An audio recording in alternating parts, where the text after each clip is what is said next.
sesi kali ini kita akan membicarakan tentang dunia perdosenan. Dunia perdosenan judulnya adalah Mengukir Karir di Dunia Akademik, Menguak Sisi Terang dan Gelap Menjadi Dosen Muda. Bersama narasumber kita yang sangat semangat dan sudah terlihat cantik sekali malam ini, Kak Eva. Boleh perkenalan Kak Eva? Terima kasih Kak Verna. Nah, ini biar teman-teman ada responnya, boleh kok di kolom chat. Teman-teman kita cek ombak ya. Teman-teman sekarang lagi live dari mana, di kota mana, boleh ya chat. Ya kan Kak Verna? Betul, kita kan santai-santai aja ya Kak untuk podcastnya aja teman-teman. Mau on cam pun boleh loh teman-teman, supaya bisa lebih interaktif, boleh banget. Oh, ada yang dari Jogja, Kak Sugi. Oke, ini ya, nanti akan saya mention gitu ya. Karena saya kesini tuh nggak sendirian, saya bawa pasukan. Nah, nanti saya mention. Nah, untuk perkenalan saya, nama saya Eva Yuniarti Utami, biasa dipanggil Eva. Nah, saat ini saya berdomisili di Solo. Hobi saya ganti-ganti, tapi yang sering saya lakukan adalah traveling, kemudian nonton, dan baca. Itu Kak Verna. Nih denger teman-teman, hobinya aja baca loh, hobinya baca. Baca apa dulu nih Kak? Baca apa dulu? Apakah baca komik, baca jurnal Kak Eva? Nanti kita coba tanya bareng-bareng ya teman-teman ya. Nah kita ini karena nanti teman-teman, oh ya sebelum kita mulai ya Kak Eva ya, teman-teman aku ingatkan lagi, teman-teman boleh nanya apapun ke Kak Eva. Bener ya Kak Eva ya? Nah, boleh, asalkan bisa jawab. Apa gimana? Asalkan bisa jawab. Asalkan bisa jawab. Nah, teman-teman mungkin kalau mau tanya bisa raise hand dulu ya. Sebelum tanya bisa raise hand dulu, biar nanti aku bisa tahu. Nanti boleh ajuin pertanyaannya ke Kak Eva. Lalu ada satu lagi yang perlu aku buat tekankan. Nah, teman-teman untuk yang join di sini tidak diperkenankan ya untuk misalkan merekam podcast ini tanpa seizin kwitansi begitu ya, agar tidak terjadi hal-hal yang tidak diinginkan gitu. Oke, teman-teman, kita mulai aja Kak Eva kah? Oke, boleh Kak Verna. Oke, mungkin aku cek ombak dulu ya Kak Eva. Teman-teman di sini raise hand yang mau jadi dosen. Ayo, raise hand siapa ya yang mau jadi dosen? Aku udah raise hand nih, berarti aku juga pengen jadi dosen. Ayo siapa yang, ada yang raise hand, Kak Eva ada yang raise hand, ada lagi. Siapa yang mau jadi dosen? Siapa yang mau jadi dosen? Kak Sugi juga pengen raise hand. Siapa Kak Cika? Siapa lagi? Wah, ternyata banyak loh Kak Eva yang mau jadi dosen. Lihat ada Kak Ade, Kak Sugi, Kak Cika. Wah, banyak sekali Kak Eva yang raise hand. Berarti karir dosen ini sangat diminati Kak Eva. Termasuk aku juga pengen jadi dosen. Nah, mungkin teman-teman kita perkenalan dulu sama Kak Eva ya, karena kan ada pepatah bilang tak kenal maka tak sayang maka tak cinta. Nah, kita kenalan dulu nih sama Kak Eva. Nah, kita tadi udah tahu nama Kak Eva Yuniarti Utami, dipanggil Kak Eva. Kalau teman-teman di poster itu gelarnya Kak Eva panjang banget ya teman-teman. Nah, nanti kita tanya ya, itu tuh gelar apa aja. Mungkin Kak Eva, aku pengen tahu mungkin perjalanan pendidikan Kak Eva dulu. Mungkin bisa dikasih tahu teman-teman. Kalau ada yang mau tanya bisa langsung raise hand ya teman-teman. Oke. Boleh Kak Eva diceritakan? Oke, terima kasih Kak Verna untuk pertanyaan pertamanya. Nah, sebelumnya saya ingin terima kasih banyak ya. Thank you for having me this evening. Terima kasih untuk tim Wikitansi super timnya. Terima kasih banget acaranya. Oke, kemudian saya mau mention dulu di sini saya bawa pasukan. Jadi mahasiswa saya aja gabung ke sini. Nah, keren. Di antaranya ada 4 kelas yang gabung dari angkatan 2023 dan 2024. Nah, karena saya nggak tahu ya, mereka gabungnya karena mereka itu saya paksa atau memang sadar, nggak tahu ya Kak Susi nanti gimana. Terus habis itu teman-teman ini kalau mau klaim nilai boleh loh di on cam kan, nanti screenshot saya klaim sebagai poin partisipasi ya. Wah, ayo teman-teman dapat poin partisipasi teman-teman. Oke, kan kadang kan perlu dipaksa ya Kak Verna, bener ya? Kalau nggak dipaksa ya. Betul Kak Eva. Nah, untuk pendidikan saya menyelesaikan sarjana saya di Fakultas Peternakan Brawijaya Malang. Teman-teman kalau UB atau zaman dulu saya manggilnya Unibrau. Nah, itu kampus S1 saya. Kemudian saya sempat bekerja langsung di salah satu perusahaan multinasional di bidang F&B sebagai asisten manajer restoran. Kemudian rencananya saya akan lanjut S2 setelah bekerja 2 tahun. Ingin dapat beasiswa Chevening, kan salah satunya bekerja 10.000 jam syaratnya. Nah, tapi ternyata Allah memiliki skenario lain. Saya dipertemukan dengan jodoh di tempat kerja. Masya Allah. Jadi saya sempat vakum 4,5 tahun. Jadi saya fokus berkeluarga sampai anak saya 2 tahun. Baru saya melanjutkan S2 saya di program MMUGM atau Master of Management ya. Kalau dulu namanya Magister Management. Nah, sekarang namanya MBA MMUGM. Kemudian itu di tahun 2019 awal saya masuk semester genap, lulus wisuda tahun 2021 Januari. Jadi saya termasuk angkatan COVID, saya termasuk wisudanya online. Waduh, wisudanya online nggak seru ya Kak ya? Enggak, 10 menit, 30 menit selesai. Nggak ada hype-hype-nya. Oke Kak, lanjut Kak. Kemudian aku sekarang kalau sebentar. Oke. Nah, kemudian Kak, karena saya punya cita-cita pengen jadi dosen sejak SMP. Nah, lanjutnya saya S2 itu karena background pekerjaan saya jadi manajemen. Nah, kemudian adik saya juga menyarankan untuk masuk sini. Jadi pilihannya dua antara fakultas peternakan atau manajemen gitu. Terus saya ambil ini karena dekat dengan kehidupan sehari-hari saya sebagai ibu rumah tangga, karena seperti mengatur keuangan dan lain sebagainya. Nah, kemudian dari situ ibu saya menyarankan langsung ngambil S1 manajemen juga ya, karena kan pengen jadi dosen biar linear. Nah, akhirnya saya ngambil S1 lagi sebulan setelah saya masuk S2, saya mengambil kelas karyawan di Mercu Buana, Yogyakarta, jurusan manajemen. Gitu Kak.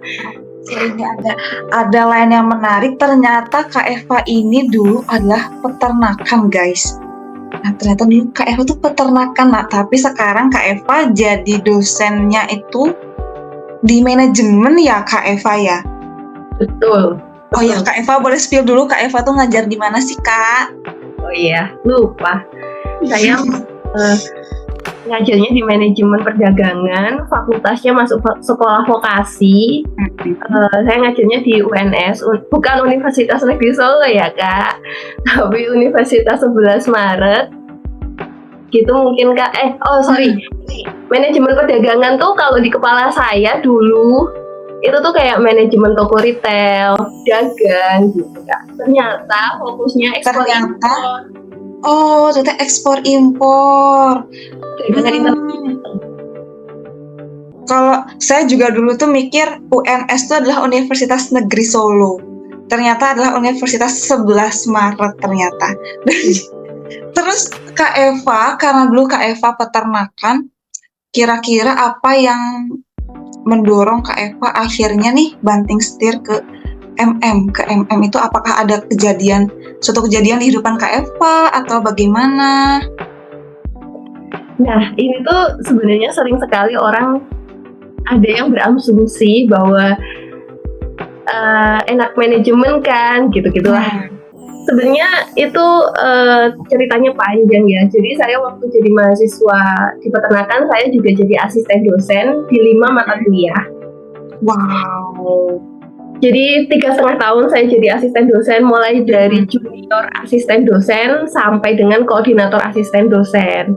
Nah, saya ibaratnya kan sudah punya jalur akademik yang bagus, kemudian dikenal dosen-dosen, dan waktu itu tuh banyak sekali dosen pembimbing saya kan 2, kemudian dosen penguji saya ada 2 juga. Nah, itu menyarankan saya untuk jadi dosen dan dosen-dosen lainnya yang saya kenal gitu. Nah, tapi saya dapat inspirasi dari profesor saya waktu itu bahwa hanya 20% dosen dalam satu fakultas yang bisa menginspirasi. Nah, karena saya pengen jadi dosen sejak SMP, saya itu jadi berpikir, apa ya, gimana ya cara jadi dosen yang bisa menginspirasi mahasiswanya. Nah, saya selalu bertanya pada diri saya dan mendapati jawaban bahwa dosen yang nggak textbook, dosen yang sudah punya pengalaman kerja, punya pengalaman buka usaha, terus punya jalur karir di akademik, misalkan saya kemarin jadi asisten dosen. Nah itu, jadi makanya saya itu waktu izin mau lanjut bekerja nggak berani ketemu langsung dosen pembimbing saya, karena saya beraninya lewat SMS, karena pasti gini, Eva, sholat istiqoroh dulu ya, gitu. Berarti Kak Eva, dosen yang Kak Eva tuh sebenarnya udah realize bahwa Kak Eva itu emang sebenarnya cocok jadi dosen begitu ya Kak Eva ya? Bisa dikatakan begitu ya. Jadi waktu itu saya bimbingan skripsi, terus saya bilang, Ibu, saya nggak mau skripsi saya hanya ditumpuk di perpustakaan. Saya ingin menjadi sebuah skripsi yang bisa digunakan oleh masyarakat misalkan. Nah, langsung kayak, Eva, kamu jadi dosen aja gitu. Oke, I see. Itu apakah ketika dosennya berkata seperti itu, yang dirasain Kak Eva gimana? Maksudnya kayak Kak Eva sendiri apakah, oh iya kayaknya emang passion saya tuh pengennya jadi dosen nih, atau gimana tuh Kak? Sebenarnya tuh ini kan dari SMP, karena sebenarnya tuh pasti latar belakang keluarga kan berpengaruh ya. Orang tua saya itu dua-duanya guru SMP. Nah, tapi pikiran anak SMP kan cuma saya ingin lebih tinggi dari orang tua saya gitu. Apa ya yang lebih tinggi, dosen gitu doang. Tapi setelah perjalanan hidup saya, dan saya kan dulu sering dengar podcastnya Pandji Pragiwaksono, tapi nggak intensif gitu, tapi ada kata-kata yang saya suka, sepertinya ngambil dari buku Ikigai, bahwa hidup kita itu irisan dari apa yang kita bisa dan apa yang kita suka. Nah, saya tuh sukanya belajar, antara itulah, suka belajar, bisa mengajar, karena dari SD saya sudah jadi tutor sebaya teman-teman SD saya untuk matematika. Jadi ya, kan ada nih guru SD yang kalau ini nggak bisa nanti belajarnya sama ini ya gitu. Nah, saya suka tuh kayak gitu, dan saya suka membuat orang tuh jadi paham gitu. Awalnya gitu, tapi itu setelah perjalanan ya nggak langsung anak SMP langsung paham gitu, enggak. Oke. Berarti emang Kak Eva dulu tuh sudah ada benih-benih suka mengajar begitu ya Kak ya. Nah, terus kenapa akhirnya Kak Eva milih manajemen? Itu hit point-nya itu pengen manajemen itu apa Kak? Sebenarnya saya pernah ada di masa bisa dikatakan saya mempertanyakan diri saya gitu ya. Waktu saya pernah nyimak acara talk show siapa ya di TV, saya lupa, bahwa tapi nggak tahu ya, tapi itu seperti refleksi bagi saya gitu. Jadi ada dua perempuan nih, yang satunya nikah muda tapi habis itu karirnya nggak muncul-muncul gitu. Maksudnya dia dulu berkarir, nikah muda, terus hilang gitu, nggak berkarir lagi. Nah, ada yang berkarir terus tapi nggak nikah-nikah. Nah, saya merefleksikan diri saya bahwa saya nikah di usia 25 tahun, tapi setelah itu tuh saya nggak kelihatan lagi nama saya gitu. Nah, dari situ saya merasa saya tidak bisa berkontribusi untuk keluarga ini, saya tidak bermanfaat. Nah, waktu itu akhirnya saya pengen jadi perencana keuangan, karena ternyata ngurus rumah tangga tuh nggak semudah itu, terutama dalam keuangan, apalagi income-nya cuma satu gitu. Nah, dari situ tuh saya kenal perencana keuangan seperti Ligwina Hananto, Prita Gosi. Nah, awalnya saya ingin jadi seperti mereka, sehingga saya ngambil MM. Awalnya sesimpel itu. Oke, teman-teman, sangat menarik. Apakah teman-teman ada yang mau bertanya dulu ke Kak Eva? Ada yang mau bertanya ke Kak Eva? Kayak tadi Kak Eva bilang, inspirasi yang masuk MM, terus banting setir jurusan. Teman-teman ada yang mau nanya dulu sampai sini? Oke, kalau mau nanya teman-teman bisa langsung raise hand ya. Betul ya Kak Eva ya? Oh, ada yang mau nanya tuh. Oke, boleh. Teman-teman mahasiswa saya, kalau saya sampai ada apa-apa dibegal di jalan, tolong ya saya, karena saya keroyokan bawa masa, aman ya saya. Ayo teman-teman mahasiswa Kak Eva kalau nanya dapat poin nggak ya Kak Eva? Kalau mahasiswa nanya, silakan. Kak, bercanda Kak. Oke, boleh Kak Sugi mau nanya apa Kak? Ya, terima kasih Kak Eva, inspiratif sekali tadi sedikit ceritanya. Nah, pertanyaan saya itu pertanyaan yang sangat dilematis ya, yang biasanya dialami oleh mahasiswa-mahasiswa yang baru lulus S2. Apakah mereka itu sebaiknya langsung jadi dosen, daftar jadi dosen, atau cari pengalaman kerja dulu, Kak? Nah, tadi kan Kak Eva menjelaskan ya, bahwa kita itu sebaiknya menjadi dosen yang inspiratif gitu. Nah, kemudian dosen yang inspiratif itu yang seperti apa sih? Apakah dosen yang tidak punya pengalaman kerja sama sekali itu bisa menjadi dosen yang inspiratif, begitu Kak? Itu aja, Kak. Oke. Terima kasih. Kak Firna dulu deh. Boleh langsung dijawab aja Kak. Boleh langsung dijawab aja Kak. Oke, terima kasih Kak Sugi pertanyaannya. Pertanyaannya itu benar-benar pertanyaan yang di persimpangan jalan ya, ketika saya masih setelah lulus S1 waktu itu ya. Karena kan godaan banget ya S1 langsung S2 gitu kan. Gini Kak Sugi, itu sebenarnya gini ya, kalau saya pribadi, karena saya sudah ada di dunia akademisi dan saya ngajarnya di sekolah vokasi, which is itu terapan, saya akan menyarankan lebih baik punya pengalaman kerja dulu, karena ada cerita yang bisa dibawa ke kelas gitu, jadi nggak teori. Nah, karena kan anak zaman sekarang tuh kan digital native. Kalau masalah teori, mereka bisa akan searching cepat dengan AI dan lain sebagainya. Nah, tapi ada pengalaman, ada wisdom yang kita bagikan ketika kita sudah punya pengalaman, gitu sih. Tapi ya nggak apa-apa loh disanggah, ini kita sambil diskusi gitu. Oke teman-teman. Kata Kak Eva, apakah ini terbatas karena vokasi atau Kak Eva misalkan nih ada yang mau datang ke UNIF gitu ya, bukan vokasi atau S1 begitu. Menurut Kak Eva itu gimana tuh Kak? Namanya PTA. Jadi kita kan punya 3 ya, PTV, PTA, sama sekolah profesi. Oke. Nah, sebenarnya gini ya, saya benar-benar nggak tahu bedanya sekolah vokasi atau diploma dan sarjana ketika saya ngelamar. Jadi saya hanya melihat kualifikasi saya nggak linear, karena S1 saya belum lulus, duluan S2.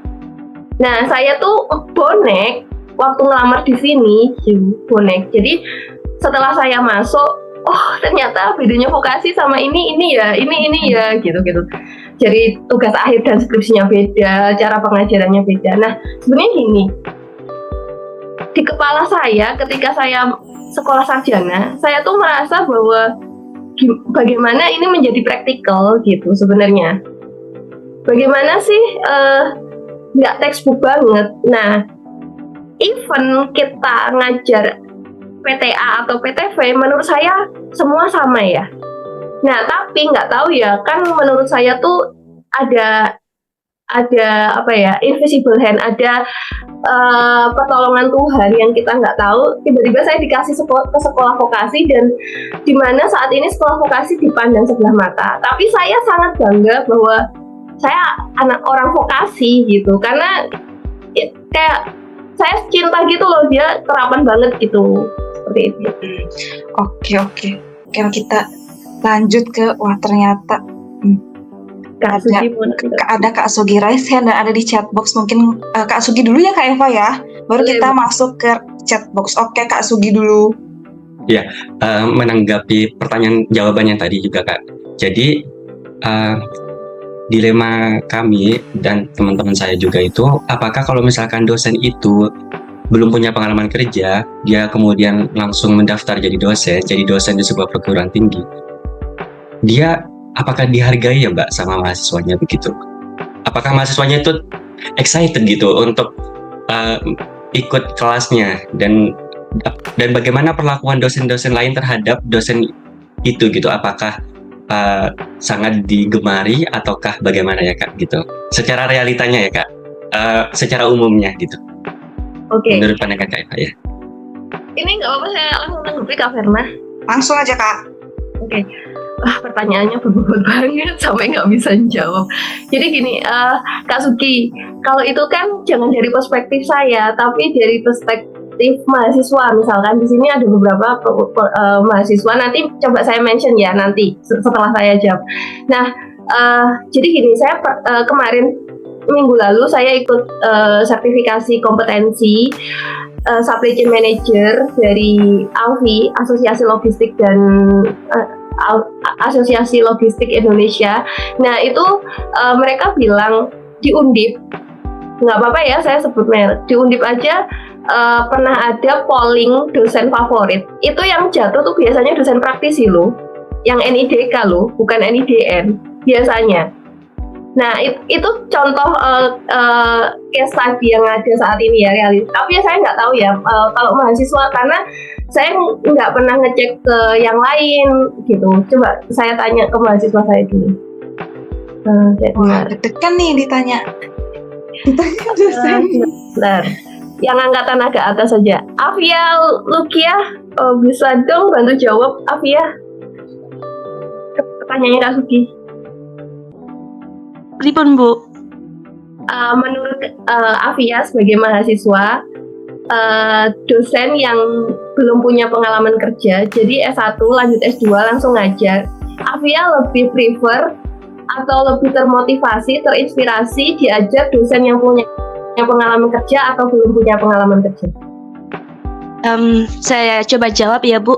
Sejauh ini di manajemen perdagangan UNS, semua dosennya sudah punya pengalaman semua ya Bu ya. Dan itu menarik banget karena banyak pengalaman-pengalaman beliau yang di-share ke kita, dan juga cara ngajarnya juga beda Bu. Tentunya kalau kita, walaupun kita belum pernah diajar sama dosen yang tidak punya pengalaman, tapi saya pikir ini banyak nilai plusnya lah Bu. Karena kan juga beliau benar-benar ngajar kita sesuai lapangan yang pernah beliau alami gitu Bu. Oke, terima kasih jawabannya. Kalau dosen MKU, apakah juga semua punya pengalaman kerja? MKU apa tuh? MKU, mata kuliah universitas, Pancasila, agama, dan lain sebagainya, dan kawan-kawannya. Afia? Saya kurang tahu Bu, mungkin, tapi kebanyakan sudah dosen-dosen yang sudah berpengalaman sih Bu, bukan entah mungkin pengalaman dalam mengajar atau lain, tapi sudah dosen senior Bu kebanyakan. Oke, terima kasih ya Afia. Nah, sebentar, saya coba satu laki-laki ya, kan tadi dari perspektif perempuan. Nah, bentar.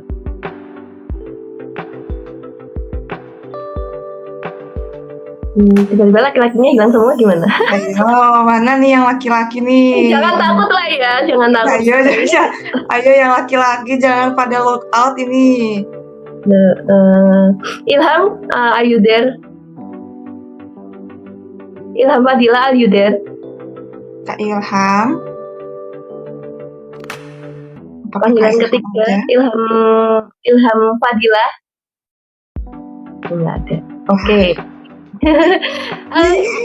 Sorry, ini mungkin saya agak mengintimidasi, tapi Jangan terintimidasi guys, kan Kak Eva cuma ini nanya kita diskusi saja. aja. Saya nggak akan nyatet kali ini. Ya perempuan aja ya. Tias kan masih baru ya, angkatan 2024 sepertinya. Tias, Kak Tias. Sepertinya tidak ada Kak. 2 panggilan. Satu lagi ya, saya penasaran. Tadi kayak nggak salah tuh ada Nariswari apa ya? Siapa tuh? Nah, nggak ada ya? Udah keluar ya? Nariswari Kinanti? Ada? Ada Ibu hadir. Oke. Coba jawab dengan netral ya, jangan takut ya. Iya, Jujur aja ya. gimana Bu, bisa diulang lagi mungkin? Menurut Nariswari nih, sebagai mahasiswa nih, lebih suka diajar sama dosen yang udah punya pengalaman kerja atau dosen yang S1 langsung S2, S3 gitu? Mungkin lebih tertariknya dengan cara ngajarnya dosen itu Bu. Jadi walaupun punya banyak pengalaman pun belum tentu cara ngajarnya itu bisa menarik mahasiswa-mahasiswa seperti angkatan aku gitu Bu. Menurut aku seperti itu. Dari cara mengajarnya asik atau bisa dibawa gimana ya? Bisa Enjoy begitu ya? berkomunikasi dua arah seperti itu Bu. Oke. Terima kasih Nariswari, kamu ngasih insight baru nih buat saya dan teman-teman di sini, Kak Verna, Kak Sugi, di mana ternyata nih ada satu variabel lagi bahwa metode mengajar penting gitu. Nah, Kak Sugi, Anda punya ini ya, punya peluang ya jadi dosen ya berarti ya. Sebenarnya aku juga Kak. Aku itu waktu tadi dengar jawaban mahasiswa Kak Eva sebelumnya, aku mau daftar dosen juga. Aku belum ada pengalaman, aku tidak akan menarik gitu. Soalnya di kata Kak Nariswari ternyata masih ada variabel lain yang bisa aku perjuangkan, setidaknya cara mengajarnya gitu Kak Eva. Nah, diskusi tentang metode mengajar, memang kita sebagai dosen tuh harus mempelajari itu sekarang, dan ada salah satu di influencer, dia pendidik juga, namanya Rian Okta Pratama kalau nggak salah, itu guru. Nah, guru itu tuh diajari pedagogik, pembelajaran pedagogik, sedangkan dosen itu baru dapat pembelajaran pedagogik itu ketika pekerti. Ini ada pertanyaan pekerti Iya, di betul. gitu. Nah, dosen biasanya tuh kan androgogik ya.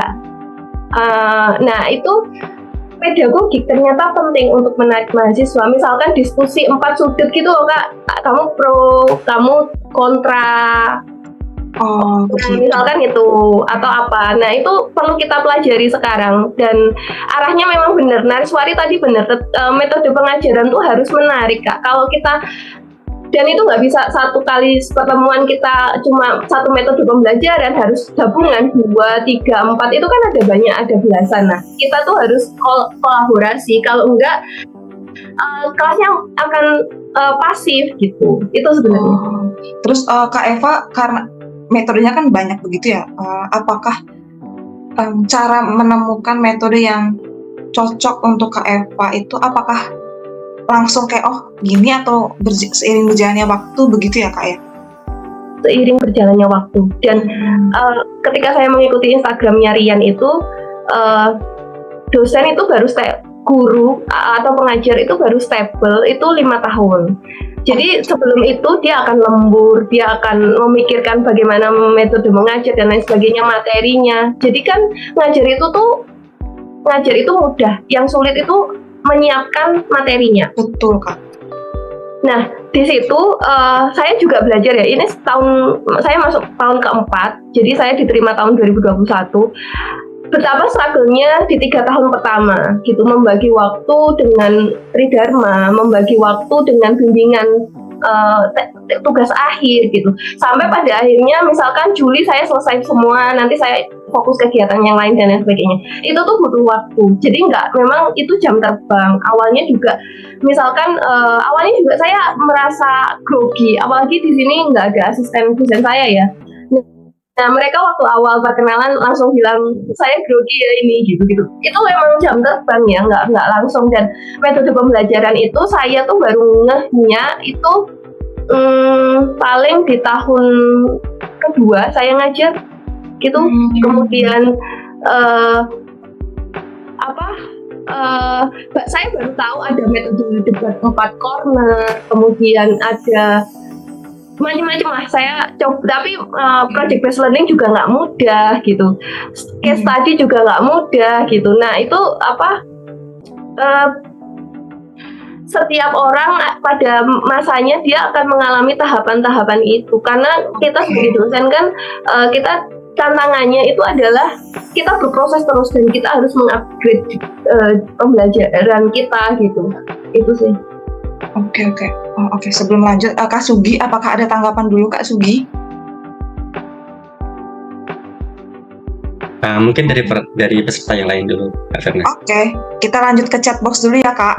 Ya. Oke, aku tak bacain dari Kak Adenur Aziza. Hai Kak, izin bertanya berapa lama program pekerti yang dijalani oleh dosen muda? Terima kasih. Terima kasih Ade Nur Aziza. Sekarang dosen di mana ya kalau boleh tahu? Tapi kalau nggak mau nggak apa-apa kok gitu. Itu tergantung instansi masing-masing ya. Karena kan saya kan di UNS itu saya dapat jatah karena dia itu salah satu penyelenggara pekerti di Indonesia. Jadi ada beberapa perguruan tinggi yang diberi kepercayaan oleh pemerintah untuk menyelenggarakan program pekerti. Jadi tadi saya mention pedagogik, andragogik, itu semua diajarkan di pekerti. Dia pelatihan instruksional. Jadi ada namanya pekerti gitu. Nah, itu kalau di tempat saya ketika tahun 2021 sampai dengan 2022 itu ketika kita jadi dosen baru itu 1 tahun, nggak sampai 1 tahun udah diplot-plotkan batch 1, batch 2, batch 3, batch 4. Jadi dalam setahun ada batch 4. Nah, ada perubahan ketika dari tahun 2002 ke 2023 yaitu saya. Jadi saya tidak segera diplotkan karena sekolah vokasi tenaga pengajarnya banyak yang muda dan belum asisten ahli. Sehingga ya, dipilihin yang asisten ahli nanti baru diikutkan pekerti. Nah, kalau untuk durasi waktunya itu macam-macam. Kalau saya sendiri 6 hari, Senin sampai Sabtu jam 8 pagi sampai jam lupa saya 16 atau 17 gitu. Itu pertanyaan dari Nur Aziza. Tapi Kak Eva, mungkin aku juga sebenarnya kurang paham, dan mungkin teman-teman sini juga ada yang kurang paham. Pekerti itu apa gitu loh? Pekerti itu program apa gitu, Kak? Saya singkatannya lupa ya pekerti apa. Intinya pelatihan institusional, di dalam situ kita diajari metode mengajar. Oke. Nah, yang saya bilang pedagogik tadi, jadi gimana sih dari opening sampai closing? Iya. Nah, kemudian nanti dari ke-6 kita akan mulai cara ngajar kita, micro teaching gitu. Udah masuk belum ya? Misalkan harus menerapkan sekian medan, kita bikin laporan akhir gitu, kayak skripsi. Terus habis itu, tapi nggak skripsi banget, lebih ke laporan akhir. Kemudian kan pengembangan RPS-nya gimana? Lebih ke seperti hal administratif saat mengajar. Oke, berarti mungkin seperti pelatihan kepada dosen begitu ya, Kak ya? Iya. Dan itu syarat untuk dapat sertifikasi dosen, Serdos. Oke. Gitu. Oke Kak, kebayang. Mungkin Kak Ade. Dulu namanya PPG. Oh, dulu namanya PPD, Kak. Oke, PPG. Kak Ade mungkin ada tanggapan. Kak Ade, apakah ada tanggapan? Oke, tidak ada ya.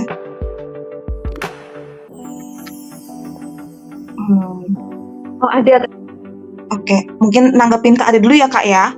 Dulu saya masih Iya. jadi asisten di FEB UNS Kak. Oh, ternyata anak UNS juga Kak Eva.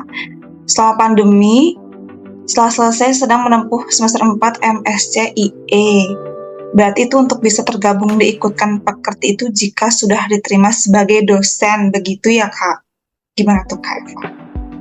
Iya. Selama ini tuh biasanya seperti itu. Jadi beda dengan guru ya. Kalau guru kan dulu PPG-nya memang setelah jadi guru baru di PPG-kan. Kalau sekarang kan PPG bisa mandiri. Jadi sebelum jadi guru bisa PPG. Tapi untuk skema pekerti saat ini masih kalau kita dosen kita punya NIDN baru diberangkatkan pekerti.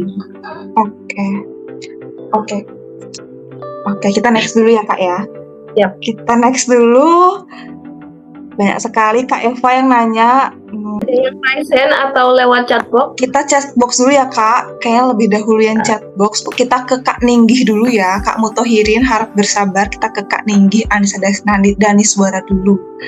Katanya itu, halo Kak. Izin bertanya ya, boleh share nggak Kak, selain berfokus pada implementasi Tridharma perguruan tinggi, sebenarnya tanggung jawab dosen yang lain itu realitanya apa aja ya Kak? Terima kasih. Oke, terima kasih Kak Ninggih Anissa. Pertanyaannya bagus banget, karena pasti ada setiap pekerjaan yang dianggap prestisius itu pasti juga di satu sisi itu adalah kita dipercaya oleh masyarakat untuk mendidik generasi berikutnya, tapi di sisi lain ada ekspektasi yang tinggi baik dari diri kita sendiri atau lingkungan di sekitar. Nah, tanggung jawabnya apa? Kalau di Indonesia tantangan terbesarnya adalah tugas administratif yang luar biasa menyita waktu. Misalkan akreditasi, itu takes time, bisa 1 tahun. Kemarin saya tak 1 tahun. Dan itu membuat tidak produktif gitu. Karena saya masih baru, karena saya masih 2 semester mengajar gitu kan. Jadi masih nyari celah nih gimana manajemen waktunya dan lain sebagainya.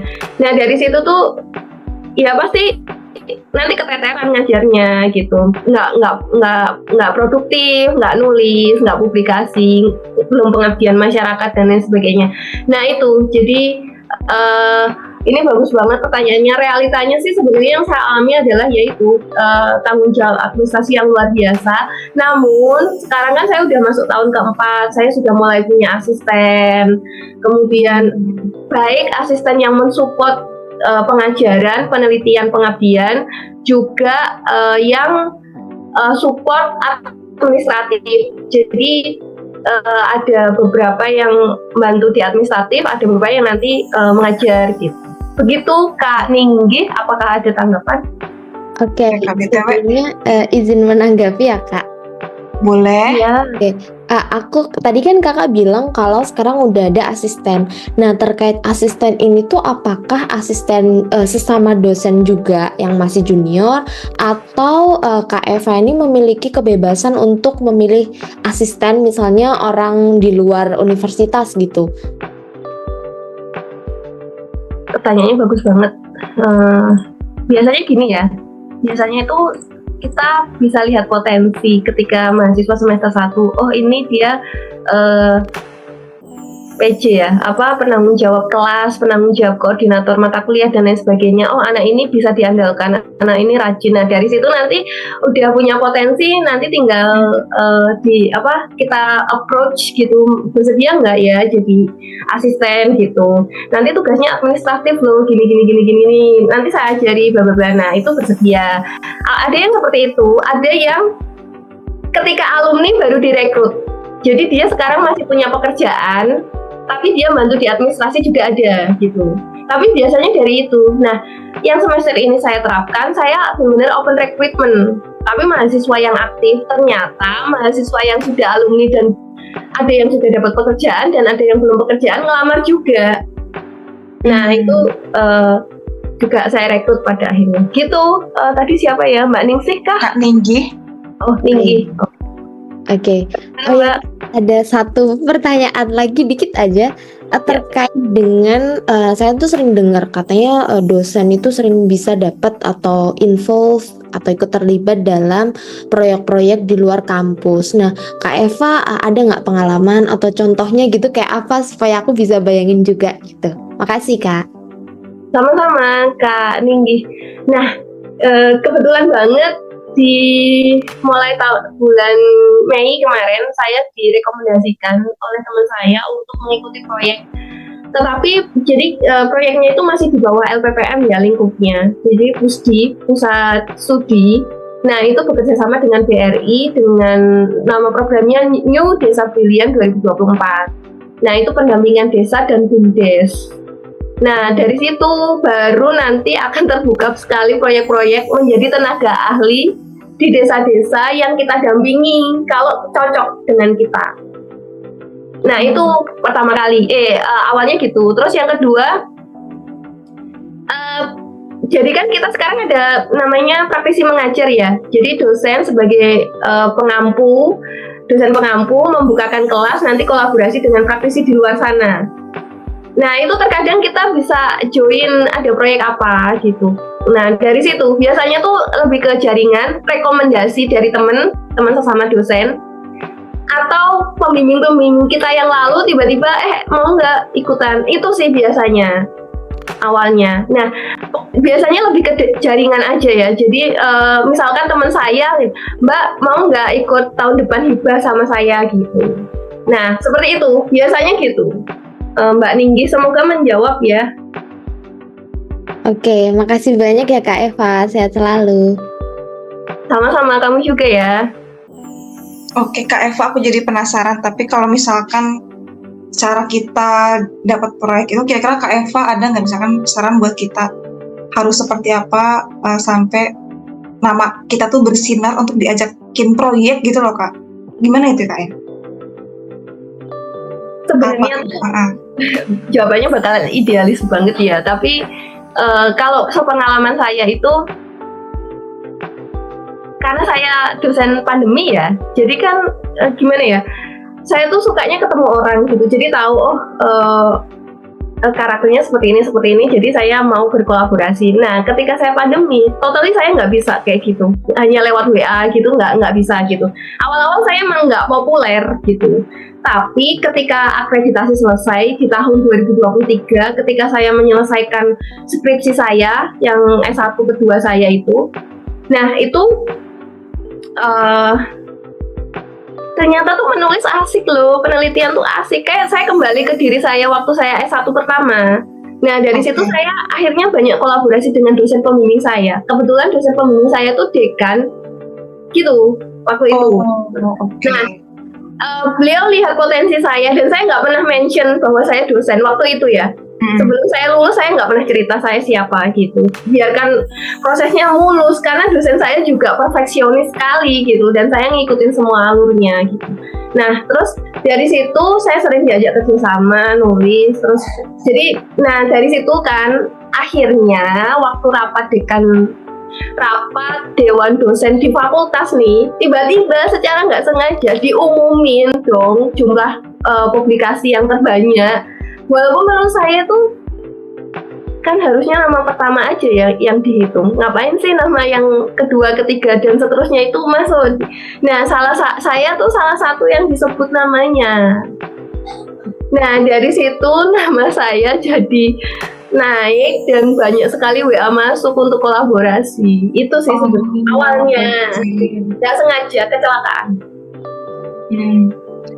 Oke, sebelum kita lanjut, ini seru sekali ya Kak Eva pembahasannya. Sebenarnya saya juga ingin nanya juga. Sebelum kita lanjut, kita break dulu ya Kak Eva ya. Ya. Kita break mungkin 5 menit. 5 menit ya kita break ya. Oke, nanti kita kembali lagi jam 20.22.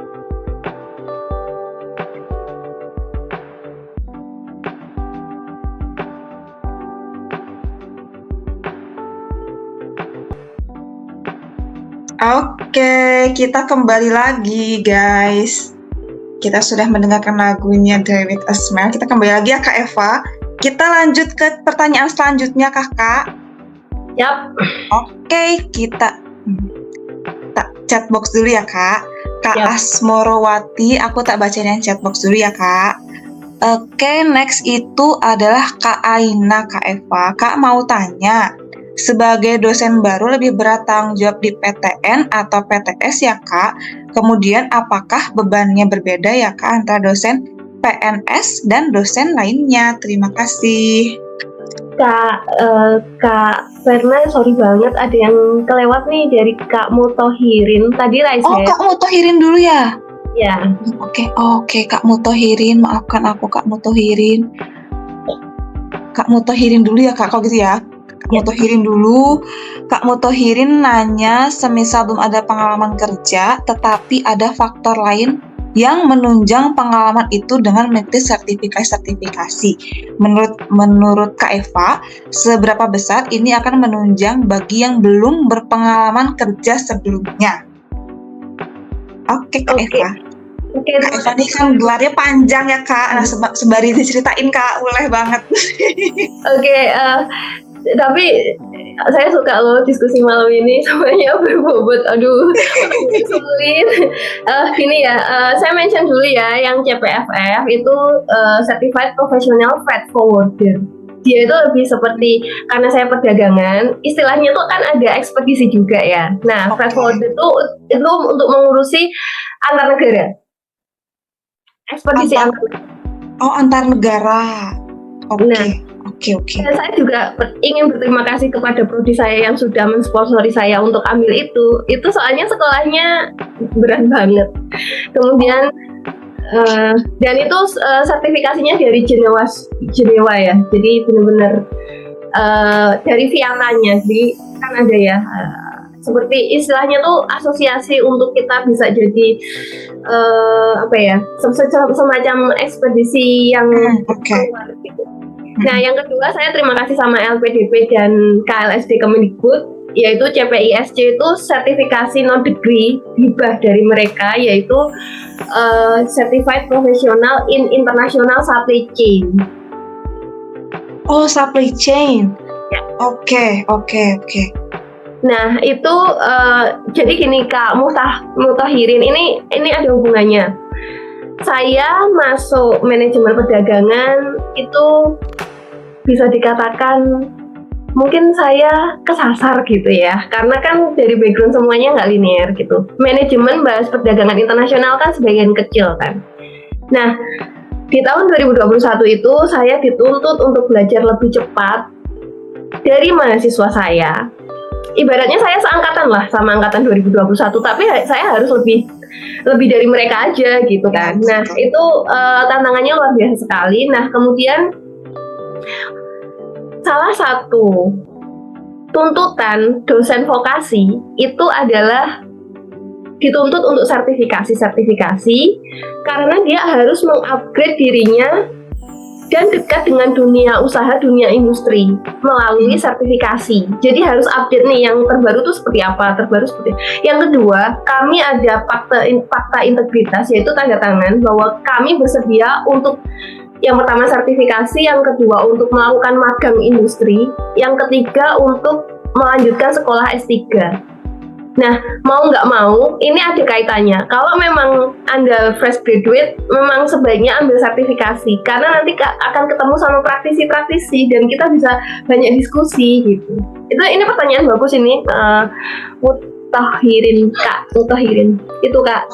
Oke, tapi Kak Eva waktu masuk ke UNS itu berarti belum ada sertifikasinya atau sudah begitu Kak? Oh, belum ada. Belum ada, baru Kak Eva belajar, akhirnya Kak Eva dapat sertifikasi itu, begitu ya? Iya, dan spill ya, beberapa tahun terakhir LPDB itu mendanai hal-hal yang sifatnya non-degree, hibah non-degree. Nah, saya kan ikut tahun 2022, terus tahun 2023 tidak boleh ikut karena sudah pernah dapat tahun sebelumnya. Nah, di tahun ini saya diperbolehkan lagi ikut, dan saya ikut lagi sertifikasi kompetensi di Politeknik Negeri Bali 11 hari dan nama skemanya manajemen ekspor. Oke, oke. Oke, Kak Mutohirin, kalau ada tanggapan boleh di chat box ya Kak. Aku akan lanjut ke Kak Aina tadi ya, Kak Eva. Kak Aina tadi yang nanya, sebagai dosen baru lebih berat tanggung jawab di PTN atau PTS ya Kak? Kemudian apakah bebannya berbeda ya Kak antara dosen PNS dan dosen lainnya? Gimana nih Kak Eva? Apakah berbeda Kak? Ini pertanyaannya. Gini, saya belum punya sudut pandang PTS, jujur. Dan semua itu kembali ke institusi masing-masing ya. PTS juga ada PTS besar, ada PTS kecil. PTN juga statusnya ada 3. Ada Satker, Satuan Kerja, ada di dalam situ ada Poltek. Yang kedua itu BLU. BLU ya Universitas Negeri tapi yang dia belum PTNBH. Nah, UNS, UGM kan PTNBH, itu beda lagi. Nah, 3, misalkan saya di PTNBH, saya itu bukan dosen PNS, saya dosen tetap non PNS. Bedanya saya diangkat oleh universitas, kalau PNS diangkat oleh negara. Itu udah beda. Nah, ngomongin PTS itu juga beda lagi. PTS besar, PTS kecil. Sorry banget, saya nggak bisa jawab. Tapi secara tanggung jawab, kita kan ada laporan, ada BKD, beban kinerja dosen. Kalau nggak salah singkatannya itu ya. Nah, itu kita setiap 1 semester akan dipantau dalam sistem informasi terpadu apa gitu yang dari pemerintah gitu. Nah, itu kan nanti kita dicek, kita 1 semester ngajar berapa SKS, kemudian penelitian kita berapa SKS, kalau dikonversikan, pengabdian kita, plus penunjang. Jadi tridharma dan penunjang, seperti itu. Nah, itu bebannya kalau ngomong dosen sama, yang ber-NIDN sama. Tapi kalau institusi, itu nanti saya nggak bisa jawab. Maaf ya, Mbak siapa? Kak siapa? Kak Aina. Oke, Kak Aina. Mungkin Tapi nanti bisa ditanggapin ya. Tapi Kak, aku juga kadang suka ini ya, mikir itu kalau dosen tetapnya non PNS kan mungkin sooner or later bakal disuruh buat ikut PNS begitu ya Kak Eva ya. Nah, tapi aku tuh masih bingung perbedaannya ketika dosen itu tuh jadi dosen tetap non PNS dengan dosen tetap PNS begitu. Apakah ada perbedaannya Kak atau cuma pindah apa ya, pindah yang ngegajinya tuh sekarang jadi negara, yang kemarin tuh universitas tuh gimana Kak? Kamu Kak Eva? Jawabannya ini susah banget. Gini. Dosen tetap non PNS. Kita kalau ngomongin konteksnya PTN, itu tuh harusnya itu hanya diperbolehkan untuk PTNBH. Dulu aturannya PTNBH tidak dapat jatah PNS. Jadi dia semacam BUMN. Ini istilah gampangnya aja ya, semacam BUMN gitu. Nah, tapi tahun 2023 kalau nggak salah ada rekrutmen PNS di PTNBH. Nah, ini kasus khusus, kasus langka gitu. Padahal dia udah nggak ada jatah lagi nih PNS awalnya, karena mereka ibaratnya kantongnya udah dipegang sendiri, boleh buka usaha sendiri dan lain sebagainya gitu. Nah, tapi tahun 2023 itu ada kasus khusus itu. Nah, saya bilang bahwa saya bisa mengatakan bahwa kalau pengen kesejahteraannya bagus, ya dosen PNS di PTNBH. Yang membedakan adalah kepangkatannya lebih gampang kalau itu PNS. Kalau non PNS itu tergantung instansinya sudah mengikuti aturan-aturan pemerintah nggak, maksudnya 2 tahun sekali nanti aku bisa naik pangkat dan lain sebagainya gitu. Pangkat dan jabatan beda ya, pangkat tuh yang 3B, 3C, 3 dan lain sebagainya itu. Nah, nanti kalau PTNBH apalagi yang baru itu masih penyesuaian. Bisa saja dia sudah lektor kepala tapi masih 3B. Nah, itu bedanya di situ. Kemudian beda gini ya. Apa lagi ya? Kamu tadi sudah menjawab belum pertanyaan dari Kak Verna? Sudah, Kak. Oke. Oke, kita lanjut ke Kak Mutohirin. Ini ada pertanyaan tambahan. Makasih Kak, lanjutan tadi kan kakaknya ngambil sertifikasi di tengah-tengah mengajar dan bahkan menyelesaikan tugas-tugas yang lainnya. Bagaimana kakak bisa menghandle itu semua, mengingat kakaknya dalam waktu cepat bisa mengambil sertifikasi, mengajar, bahkan yang lainnya. Oh, tips and trick Kak Eva. Minta tips and tricknya dong Kak Eva.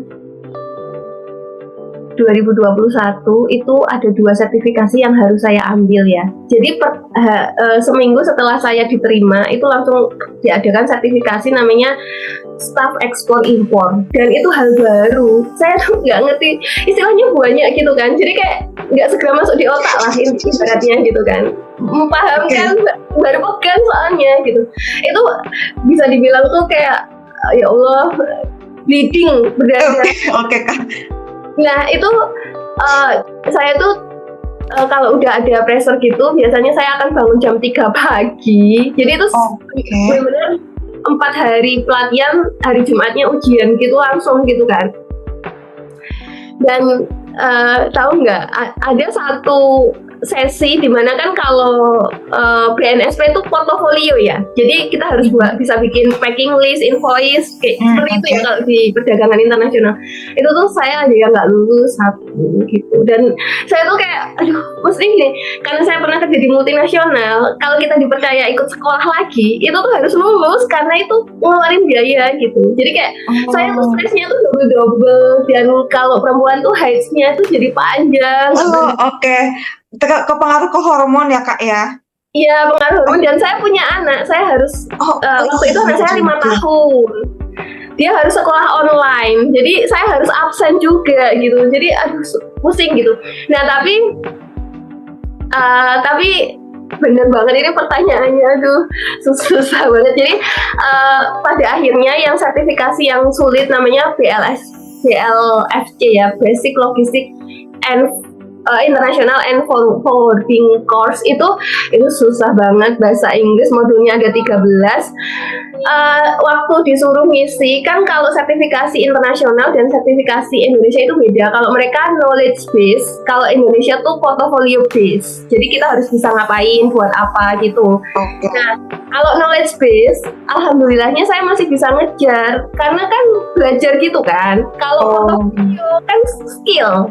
Iya, oke. Nah itu akhirnya saya 4 hari mengerjakan Senin sampai Kamis, dari pagi sampai jam 9 malam saya kerjain gitu kan. Soalnya ada 13 modul dan itu studi kasus semua kan. Nah kemudian hari Jumatnya baru ujian kompetensi wawancara, dan alhamdulillahnya saya lulus. Dari 5 dosen yang dikirim yang lulus hanya 2. Terus itu gimana Kak? Kalau saya dengar kan berarti udah Kak Eva punya anak terus ngajar di SB. Nah itu Kak Eva tadi kan sempat bangun jam 3 subuh ya Kak ya?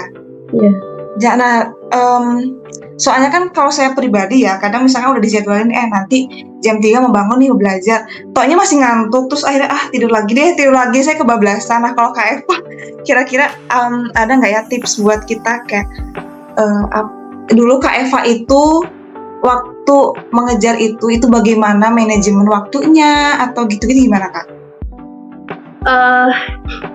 Sebenarnya gini sih, itu emang sulit ya. Itu kan apa ya, motivasi dalam diri kita ya. Jadi nggak tahu kenapa ya, kalau belajar tuh saya suka, dan saya dulu dengar cerita ibu saya bahwa beliau itu juga bangunnya jam 3 pagi. Jadi nenek saya kan nggak lulus sekolah ya, itu bilang namanya ibu saya tuh Utami, sama seperti saya. Nah itu gini, sekolah itu sulit toh, kok sampai bangun jam 3 gitu. Nah itu yang waktu SMP saya tuh udah biasa bangun jam 3. Jadi dulu saya anak yang nggak ambis, saya tuh bukan orang yang kompetitif gitu, enggak. Tapi pas SMP tuh ngelihat, loh dia kok juaranya sekian, saya kok sekian. Karena ayah saya tuh sama ibu saya nggak pernah, harus ranking 1 gitu enggak. Jadi kayak itu ngalir gitu, harus ada dalam diri sendiri gitu kan. Nah dari situ akhirnya saya bangun jam 3 tuh kayak enak banget, sunyi banget. Nah pas saya S2 dengan jeda waktu nggak ada di dunia akademik 7 tahun, itu tuh rasanya kayak wah, mengawali lagi tuh nggak semudah itu gitu. Nah kemudian bahasa Inggris kan di UGM kan semuanya teksnya bahasa Inggris ya. Ya betul Kak. Itu Betul Kak. dan dia kan kiblatnya kan kalau ekonomi kan di Harvard ya, jadi kita harus belajar dulu baru nanti diskusi gitu kan. Aduh sumpah itu tuh saya ngikutin Dian Sastro dan dia kan juga nggak linear ya, dia juga MMUI kan. Dia bilang kalau ya saya harus 2-3 kali lebih ekstra keras daripada teman-teman saya yang ada di manajemen gitu.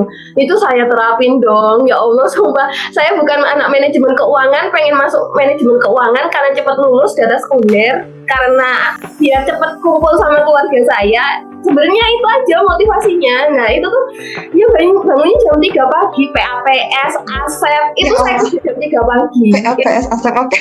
Aku jadi keingetan awal masuk kuliah.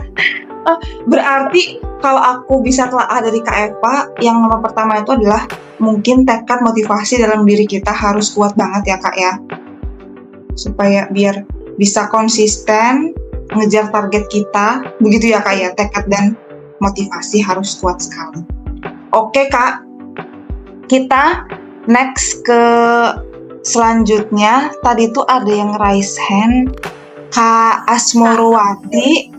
Ya, Kak Asmorowati, apakah ada Kak Asmorowati? Asmorowati. Masuk Kak ya. Oke, masuk Kak, silahkan Kak. Ya. Tadi sebenarnya yang mau ditanya ini udah diwakilin sama teman-teman. Cuma ada satu nih Kak. Kayaknya mau minta motivasi aja sama mau minta untuk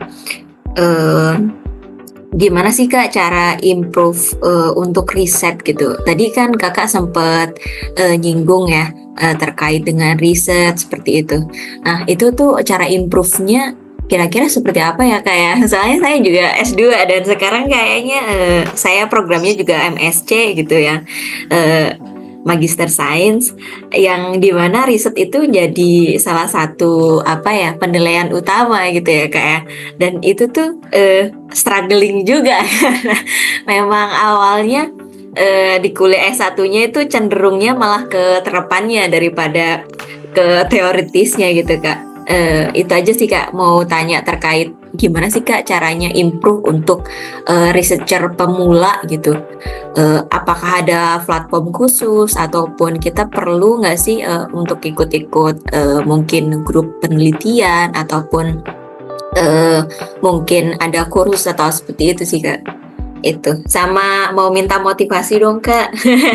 Ini kedua langsung ya Kak ya. Mau minta motivasi dong Kak, karena ini masih struggling banget karena banyak dosen yang bilang jadi dosen itu panggilan hati seperti itu sih. Jadi kayak wah kayaknya perlu motivasi lagi gitu Kak. Ya makasih Kak, itu pertanyaannya. Oke, terima kasih ya Kak Asmorowati. Kak Asmorowati. Pertanyaannya sulit banget. Terus itu yang bisa jawab Kak Verna, Kak Sugi karena dia PKS itu FEB UGM, dia udah canggih. Kalau Masih pemula Kak. jadi gini ya, disclaimer, saya itu kan MBA, tesisnya tuh 3 SKS. Nah, dosen pembimbing saya bilang, kamu bukan anak MSc, ngapain kamu susah-susah gitu.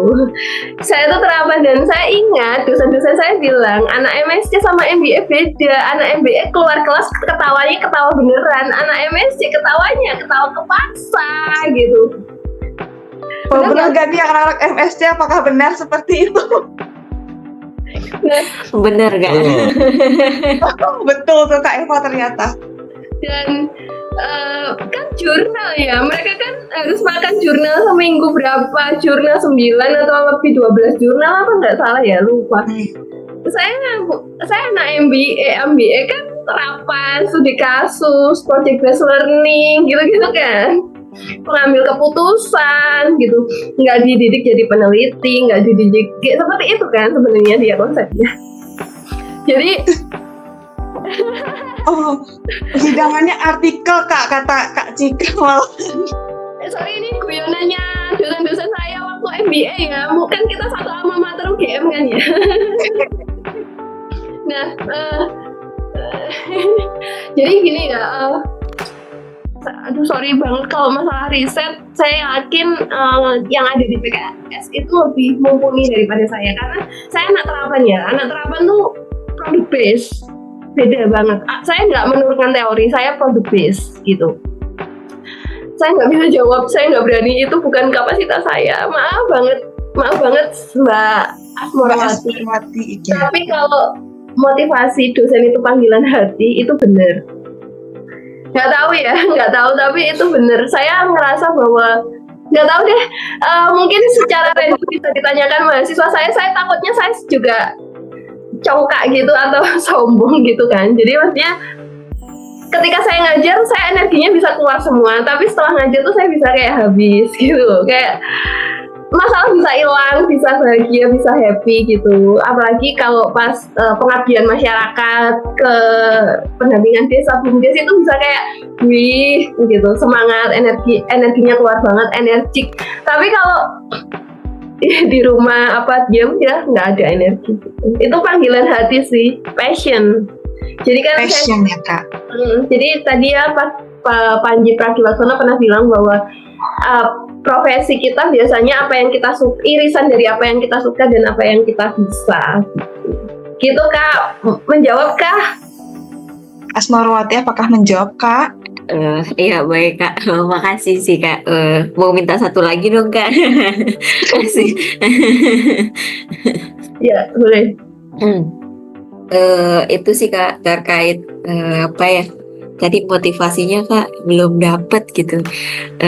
Public speaking itu tuh seberapa penting sih Kak gitu di dalam mengajar gitu. Tadi yang saya juga baru tahu itu ketika dosen itu ada program yang pekerti tadi ya Kak ya, yang bisa dijalanin selama seminggu. Nah itu sih Kak, itu tuh emang skill public speaking itu emang harus sedini mungkin nggak sih Kak sebelum kita apply jadi dosen gitu buat di-improve gitu. Itu aja sih Kak. Wah, Top Kak, pertanyaannya bener-bener hari ini tuh mewakili Kak. TOP semua loh, juara tuh. Ada nyanyinya nggak, tropinya nggak nanti the best question gitu. Nah, Ada nggak ya? gini, tadi Kak Asmawati ini pertanyaannya bagus banget ya.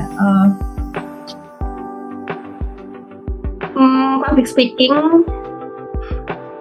awalnya ya, di tahun 2021 saya dosen pandemi di mana ngajarnya itu daring dan semua paham. Di sini saya bukan orang perdagangan internasional gitu. Ngajar itu nggak pede banget, kayak merasa nggak punya ilmunya gitu. Jadi saya pernah beberapa kali on cam. Kalau ada mahasiswa saya angkatan 2021 sekarang dan baru lulus semester kemarin, kalau gabung join di sini, mereka pasti bisa ngasih saya testimoni gitu. Seberapa saya bertumbuh, memperbaiki terus dari semester ke semester sampai sekarang gitu. Nah, sebenarnya saya tuh karena saya pengen kuliah di luar negeri, jadi saya kan dulu di Malang ya. Nah, teman-teman saya itu banyak yang belajar bahasa Inggris dan dia itu tergabung di IAS. Karena saya anak peternakan masuknya IAS. Kalau anak sosial kan masuknya ISEC ya dulu. Nah, dari situ diajakin bikin English Club dan lain-lain. Nah, tapi setelah bekerja sampai dengan saya S2 itu nggak pernah lagi masuk English Club. Nah, terus teman saya waktu saya jadi dosen ngajakin, Pak kamu nggak ikut ini gitu. Nah, namanya saya sebut merek ya, namanya Toastmaster. Nah, waktu itu di tahun sekitar 2021 deh kalau nggak salah. Nah, tapi saya kayak nggak pede waktu saya ke Instagramnya, bisa nggak ya saya 7 menit ngomong bahasa Inggris gitu. Wah, ini public speaking banget gitu. Nah, kemudian saya lama banget mikirnya, terus sampai tahun 2023 kemarin saya diajakin lagi sama teman saya mention ya, namanya Haris, teman saya saat itu S1 waktu itu. Nah, di tahun 2023 tiba-tiba saya dikasih link, Pak join ini. Itu kalau nggak salah tuh bulannya Maret. Nah, kemudian saya jadi guest atau tamu. Kemudian saya tuh di sana tuh ada beberapa sesi yang salah satunya impromptu speech. Kak Verna pernah juga bicara di situ. 1 sampai 2 menit. Nah, dari situ tuh saya ngerasa bahwa komunitas ini emang komunitas yang tepat untuk belajar karena nggak judge orang gitu. Nah, dari situ akhirnya saya pas juga ada rezeki itu saya gabung. Nah, dari situ saya belajar bagaimana opening dan lain sebagainya. Saya tuh dulu kaku banget, nggak bisa gitu. Kalau disuruh opening mending jangan saya deh gitu. Pasti kalau kerja kelompok kayak gitu.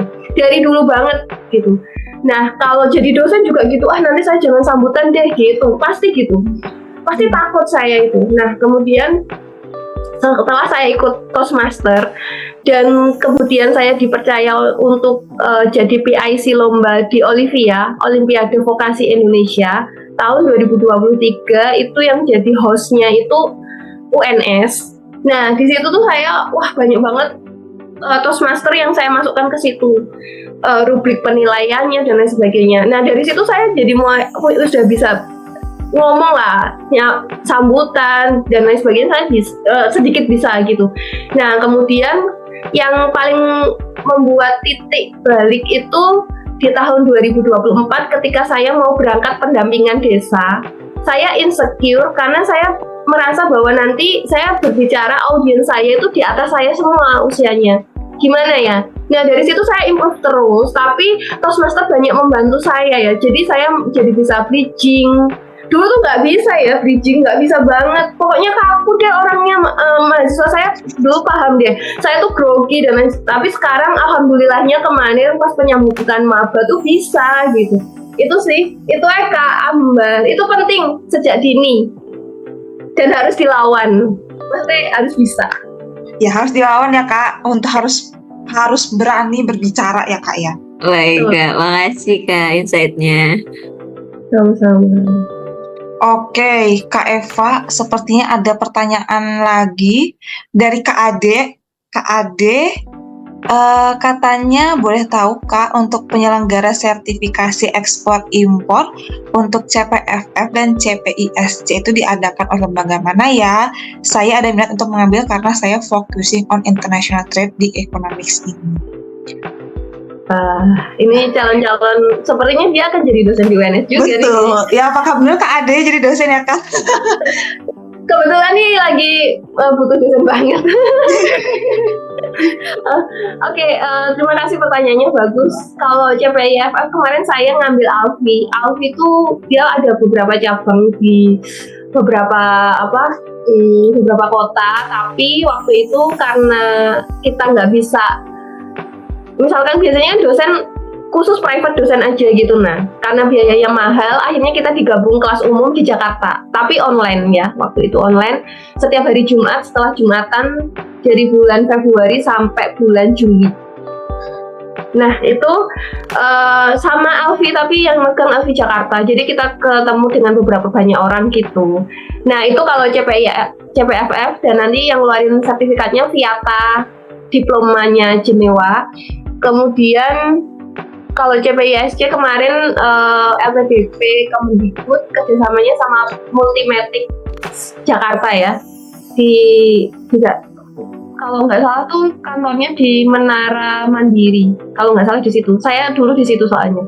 Nah kemudian dia yang ngeluarin sertifikatnya Pasas Singapura. Itu sih Kak Ade. Ade menjawab ya Kak. Kak Adenya sebenarnya tidak lagi di mobilnya tadi ya. Oke. Makasih infonya, sangat membantu. Walaupun ini sertifikasinya lumayan mahal ya, ternyata sempat browsing ini barusan. Makanya Kak, saya disponsori kan, jarang banget ngeluarin uang sendiri. Paling pas renewal baru ngeluarin uang sendiri. Iya sih Mbak, setuju banget. Soalnya kayak yang kalau ini nggak langsung digunakan tuh sayang banget ya. Betul. Dan semangat ya anak MSc hari-hari, jangan artikel. Semangat guys. Makasih kakak, semangatnya. Oke Kak, aku mau nanya, tadi kan Kak Eva sudah menjelaskan detail-detail Kak Eva ketika jadi dosen itu seperti apa. Nah, aku mau nanya, setelah Kak Eva ini menjadi dosen itu bukan hal positif ya, tapi menurut Kak Eva itu mungkin lebih ke kenapa sih jadi dosen itu menyenangkan seperti itu, kayak setelah Kak Eva jadi dosen, apakah ada kayak ternyata jadi dosen tuh menyenangkan ya karena ini gitu. Kira-kira ada gak yang Kak Eva rasakan selama ini? Kalau yang misalkan hal baru yang tidak pernah terbayangkan sebelumnya gitu ya. Yang paling senang itu kolaborasi dengan praktisi. Jadi misalkan kan saya kan ada kunjungan magang, mahasiswa saya kan magang MBKM 1 semester di luar kampus gitu ya. Nah itu tuh asik banget ketemu sama praktisi, ngunjungin di Semarang saya kunjungan 7 tempat magang gitu kan. Baik dari bea cukai, dinas perdagangan, pokoknya macam-macam sampai perusahaan-perusahaan gitu. Nah kemudian dari situ ada program praktisi mengajar, saya ajak join dong, jadi ngampu di kelas saya gitu. Itu yang paling saya senangi adalah join dengan praktisi. Misalkan supply chain management kemarin, saya ngampu mata kuliah itu, saya kerjasama di praktisi mengajar dengan change manajernya Reswan, itu perusahaan nomor 4 di dunia tentang pembenihan sayur dan buah yang perusahaannya miliknya Belanda. Beliau pegang area ASEAN, Asia Tenggara. Jadi beliau cerita benar-benar real. Kenapa sih melon sekarang kecil-kecil gitu? Padahal dulu melon semua tuh besar. Karena itu nggak supply chain lagi, tapi demand change. Jadi lihat ke hilir. Oh sekarang tuh keluarga makin kecil, sukanya yang kecil-kecil. Dia lihat di pasar tuh gimana. Di supermarket tuh yang biasanya ke supermarket hari Senin sampai Jumat tuh siapa? Pasti ART. Nanti kalau jam pulang kerja tuh bapak-bapaknya. Kalau ibu-ibu ya pas libur Sabtu Minggu. Nah itu padahal pemegang dompetnya di mana? Di ibu-ibu. Misalkan kayak gitu. Jadi kayak berarti kita kalau promosi tuh di Sabtu Minggu gitu-gitu. Jadi seneng banget. Sama praktisi yang pertama. Yang kedua adalah ketika dapat proyek, misalkan New Desa Brilian kemarin, saya ke Danau Toba, nggak pernah, itu tuh kayak kita belajar kan SD ya, IPS gitu, tentang Danau Toba dan lain sebagainya gitu. Nah itu tuh kayak mimpi kita zaman SD, cuma baca atau cuma ibu kotanya ini danau yang terbesar di Indonesia apa dan lain sebagainya. Itu tuh kesana gitu dan itu gratis. Saya nggak expect akan dapat honor, tapi tiba-tiba saya dihonori gitu kan. Nah itu kayak mimpi-mimpi waktu SD itu nggak mimpi sih, kayak baca terus terwujud depan mata gitu. Terus kemudian saya ke Pontianak, di mana kan waktu saya kelas 4 SD dimention kan, dia dilewati garis Katulistiwa, pasti kan penasaran apa, dan saya bisa ketemu Katulistiwa. Itu sih yang saya suka, dan saya suka kolaborasi dengan anak muda. Ketika anak-anak muda ini dikasih ruang, dia bisa mengekspresikan diri. Misalkan mahasiswa saya berusaha untuk ngasih project based learning. Ternyata idenya mereka tuh keren-keren. Mereka bikin prototype produk. Terus kalau asisten dosen saya kasih kesempatan gitu, mereka tuh bisa ngasih pendekatan lebih inovatif gitu. Jadi kelasnya tuh seru gitu. Gitu-gitu sih. Itu yang nggak pernah nyangka. Oke, berarti banyak pengalaman baru ya Kak. Nah kalau misalkan lebih ke pandangan, kok jadi dosen gini sih gitu, ada nggak Kak? Kayak kalau itu kan tone-nya agak negatif ya, tapi kalau dari Kak Eva kira-kira ada nggak kayak, jadi dosen tuh ternyata tugasnya banyak ya, atau gimana-gimana gitu Kak? Pastinya kaget. Kan katanya nih ya, kata senior saya tuh ya, kalau kita diskusi, dimanapun kita bekerja ada 3 K.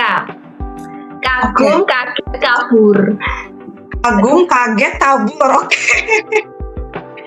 Tapi jangan sampai kabur lah ya. Kalau saya nggak kabur lah ya. Maksudnya ini tuh final goal saya ya, jadi dosennya. Nah, yang bikin kaget adalah administrasi. Tugasnya begitu menyita waktu gitu. Apalagi untuk tahun-tahun awal yang benar-benar nggak bisa. Tadi aku pertanyaannya kamu Tohirin gimana bagi waktunya sertifikasi, ya masih libur seminggu gitu, nggak ada kelas, pasti utang gitu. Nah kemudian habis itu ya itu kejar-kejaran bayar hutang gitu. Terus habis itu karena saya sudah pernah kuliah di 3 tempat dan kampus sekarang kan kampus keempat saya ya, itu tuh dari sisi administratif itu harus ada perbaikan. Nah saya mencoba untuk membuat inovasi, terutama yang kewenangan saya ya gitu. Misalkan sistem pembimbingan kalau di kelas saya gimana, itu saya udah bikin sistemnya. Jadi kalau kata pimpinan saya dulu tuh create a system gitu. Nah itu yang perlu dibenahi, itu adalah sebenarnya birokrasi karena memperlambat proses kita gitu. Tapi ini adalah tugas bersama ya. Jadi pemerintah, kemudian institusi, dosen, mahasiswa semua harus saling bekerja sama. Itu sih yang bikin kaget itu. Apalagi untuk saya yang pernah kerja di perusahaan multinasional terus pindah ke sini, itu pasti kaget. Jelas kaget gitu. Nah tapi bagaimana kita menerima itu, kemudian kita melakukan sedikit demi sedikit apa yang bisa kita kontribusikan gitu. Itu sih Kak Verna. Aku sedikit sharing ya Kak, aku tuh dulu pernah bantuin dosen tuh buat nyusun akreditasi Lamemba, dan aku bantuin akreditasi itu tuh ternyata dosen itu karena apa ya, kayak harus menuangkan ke dalam bentuk tulisan kayak perbaikan untuk kedepannya seperti apa, harus ada apa tuh namanya, pokoknya ada di nilai-nilainya. Kayak saat itu waktu UGM itu didatangin buat akreditasi, itu tuh aku tuh ngerasa kayak oh ternyata ini tuh sidangnya dosen itu loh Kak. Jadi kayak kayak kaprodinya itu ditanya-tanya sama si pengujinya. Terus dari situ tuh kayak aku ngerasa oh ternyata sangat-sangat challenging gitu loh Kak. Ternyata lebih dosen ketika ditanya-tanya seperti itu gitu, dosen tuh ada juga yang kayak kayak kalau misalnya kayak kita tuh sidang lah, sama kayak kita tuh sidang gitu, deg-degan atau mungkin grogi kayak gitu. Kayak emang akreditasi dan hal-hal lain selain mengajarnya dosen itu bener-bener itu ya Kak, banyak banget gitu ya Kak Eva ya. Iya benar. Dan apalagi ya tadi kan tanya ya apa sih hal yang mungkin membuat saya shock culture gitu ya, itu lebih ke ini senioritas. Jadi kan pasti wajar ya ada senior dan junior, tapi siap-siap nih untuk dosen muda, pasti nanti akan banyak pekerjaan terutama dalam bidang akreditasi dan lain sebagainya yang sifatnya administratif, nanti akan pasti banyak itu dilimpahkan Kak. Dilimpahkan. Oke. Rasanya kurang halus ya Kak, dilimpahkan. Ini tanggung jawab. Oke, teman-teman, apakah ada yang mau nanya lagi ke Kak Eva?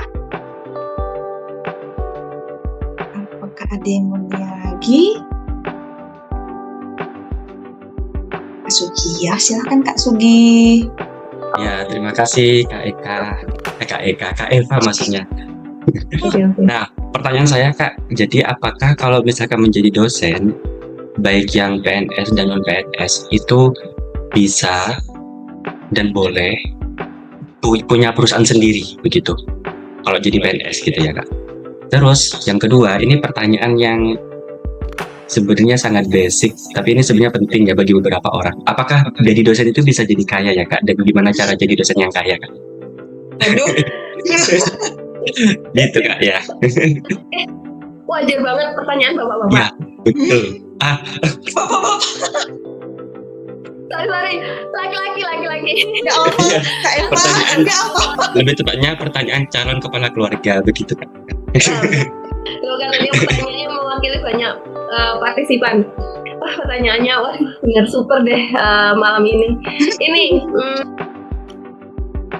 dosen PNS atau non PNS boleh buka usaha nggak? Sebenarnya saya nggak ngerti ya aturannya karena saya belum baca, belum mencari tahu. Tapi yang saya tahu, kalau di kampus saya, ketika dipercaya untuk mengampu mata kuliah kewirausahaan, salah satu syaratnya harus punya usaha. Oh. Nah, Itu berarti kan secara implisit bilang boleh buka usaha nggak sih? Iya, iya juga sih Kak. Tapi coba ya dicek ya, sorry banget. Tapi selama ini teman-teman mahasiswa saya juga pada tahu bahwa dosen-dosennya pada punya bisnis gitu, yang nggak punya saya gitu. Nah kemudian bisa kaya nggak gitu? Tergantung institusinya. Kalau PTNBH, tapi saya takut berasumsi. Maksudnya opini saya nanti khawatir salah gitu ya. Jadi gini, kalau atau kampus swasta yang besar ya, PTNBH atau kampus swasta yang besar gitu. Mereka itu kalau kita publikasi, mereka ada remunerasi sendiri. Jadi ada insentifnya sendiri.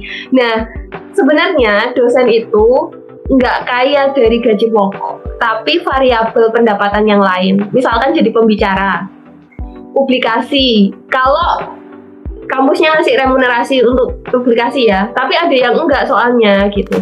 Nah kalau yang ngasih itu tuh ya kamu bisa jadi kaya, tapi jadi gini ya, kalau masalah dosen itu tuh sudah katanya kemarin saya waktu sertifikasi kemarin banget tanggal 23 sampai tanggal 28 kan ketemu banyak praktisi.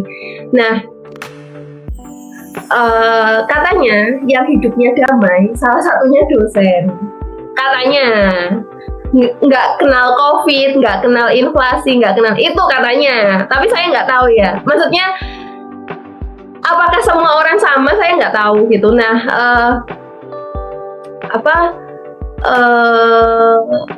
tadi saya belum.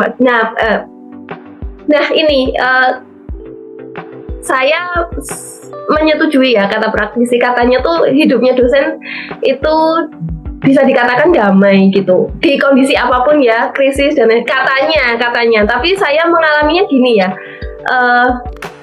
nggak tahu ya, ketika saya totalitas mengajar, misalkan pengabdian juga gitu, tiba-tiba tuh dana datang dari mana, tiba-tiba ada transferan, ya nggak seberapa ya, jangan langsung dibayangkan kayak pengusaha terus langsung 100 juta bulan juga enggak, tapi kayak apa lagi ini masuk gitu, kadang-kadang gitu. Terus habis itu sebagai perempuan, karena saya mengurus keluarga, salah satunya tuh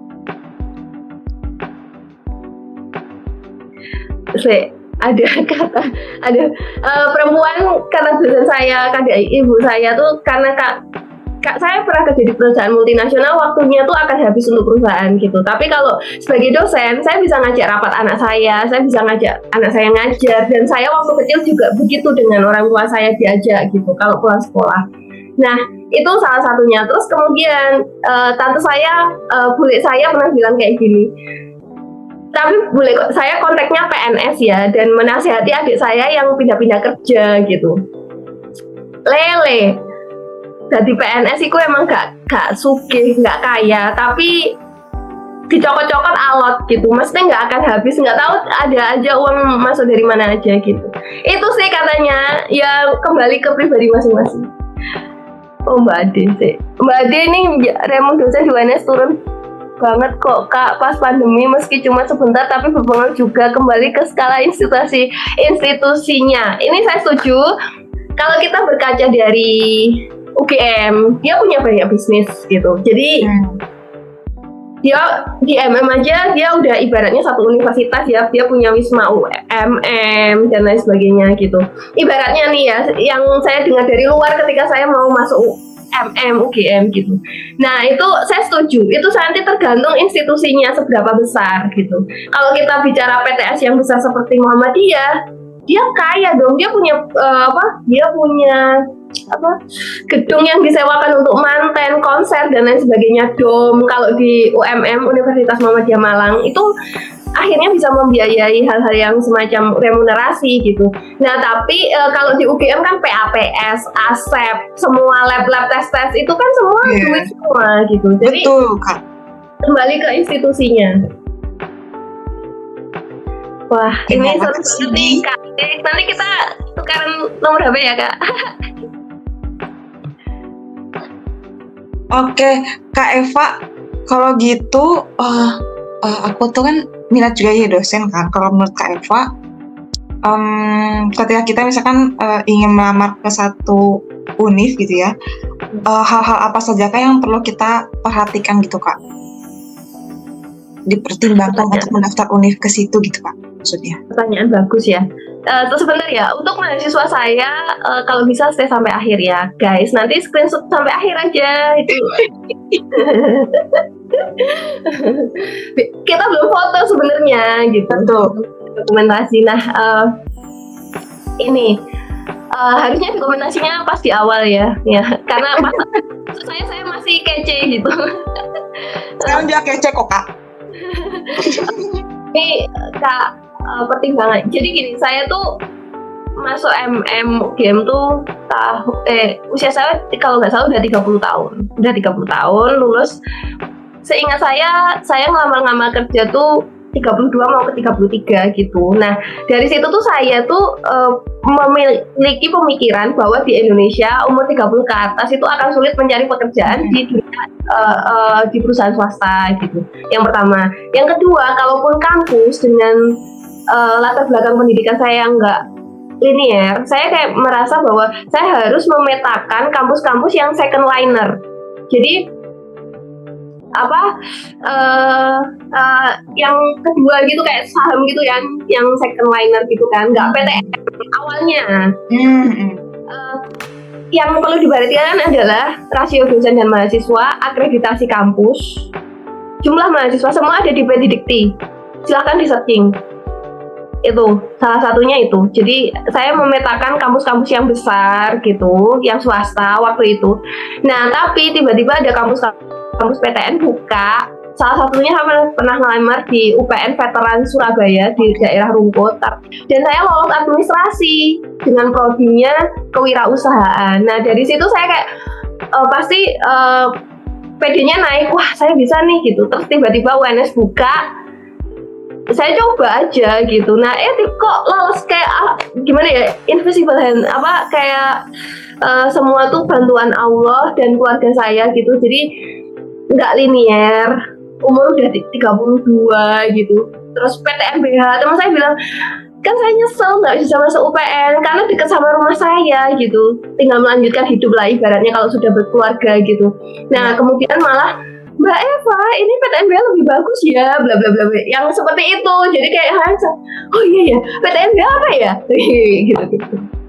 Oke, pasti first step kita harus tahu rasio mahasiswa ya kak tadi ya. Mahasiswa dan dosen. Oke, kalau misalkan ini kak, apakah Kak Eva juga mempertimbangkan, semisal tadi kan Kak Eva bilang kalau misalkan penelitian itu ada semacam remunerasi ya kak ya, remunerasi ya. Nah, apakah Kak Eva juga mempertimbangkan hal itu kak ketika mau daftar begitu? Dulu enggak tahu. Dulu karena dulu kan pengen cuma jadi dosen gitu, yang penting bisa ngajar gitu. Tapi karena sekarang udah ada di dunia akademik, jadi kayak coba saya kembalikan ke teman-teman tujuannya apa dulu gitu. Terus teman-teman kan birokrasi macam-macam nih. Nah, teman-teman harus pelajari juga budaya kerja di institusi itu gitu. Kalau menurut saya ya sekarang tuh penting, terus remunerasi juga gitu. Kalau saya ya, karena kan ya nggak bohong ya, kerja kan butuh uang gitu, bukan pengalaman saja. Nah, jadi ternyata itu penting. Jadi saya sarankan coba deh di riset dulu kampus tujuan gitu. Oke, berarti harus riset dulu ya kak. Oke, aku akan take notes.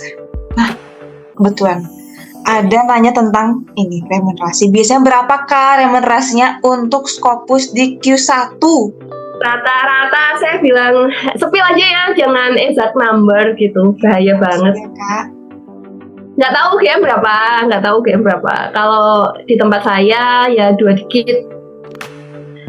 Kalau di kampus besar seperti PTS Muhammadiyah 2 digit juga. Jadi 2 digit. Jadi silahkan cari tahu gitu.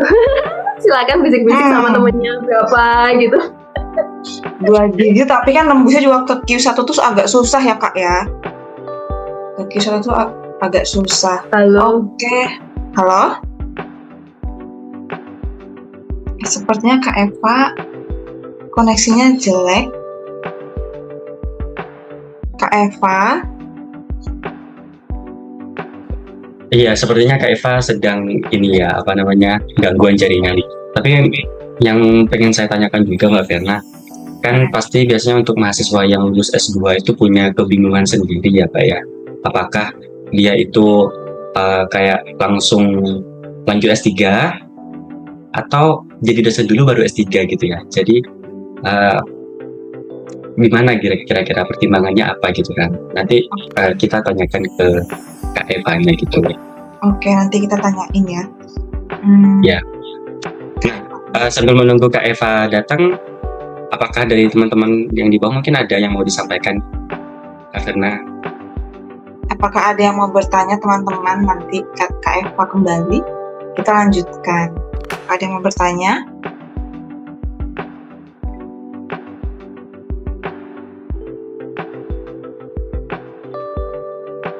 Kalau gitu kita nunggu Kak Eva kah ya? Kak Sugi? Ya, sambil saya hubungin ya. Oke, Dan Kak. izin sedikit sharing, Kak Verna. Jadi, saya tuh pernah menemui dosen saya, dan dosen saya itu memang sudah pernah ngajar dan juga kuliah di luar negeri juga. Saya tanya, Bu, ini saya sebaiknya langsung S3 atau saya jadi dosen dulu, baru nanti S3 begitu kan? Atau saya kerja dulu atau langsung S3 begitu kan? Terus saran ibu itu yang disampaikan dosenku itu sebaiknya ngambil S3 dulu gitu. Sinyal saya Sebaiknya ngambil jelek. S3 dulu. Halo Kak Eva. Iya, barusan terpental Kak. Ya, nah sarannya itu ngambil S3 dulu. Kalau misalkan mau cari praktik, mau punya pengalaman praktik setelah S3 ternyata banyak gitu pekerjaan-pekerjaan yang kita bisa melakukan praktik gitu terkait keilmuan kita gitu Pak Firman. Itu sedikit sharing dari saya gitu. Iya, emang sih aku juga sih kebanyakan dosen tuh bilang kalau mau jadi dosen ya emang harus S3 begitu ya, dari S2 langsung lanjut ke S3 begitu. Apalagi kadang kalau nanya ke dosen UGM tuh mereka emang mengarahkannya tuh S3 di luar negeri kayak gitu-gitu. Kalau di Kak Sugi juga kayak gitu nggak sih? Kalau disuruh S3 begitu ke luar negeri atau gimana gitu. Iya betul, memang kebanyakan di UGM juga encourage, nggak cuma di UGM sih sebenarnya, pasti di kampus-kampus lain juga dosen-dosen itu encourage mahasiswanya untuk ke luar negeri gitu S3 begitu. Kak Eva terpental lagi kah? Betul, tadi udah masuk ternyata Kak Eva terpental lagi. Oke. Saya hubungi.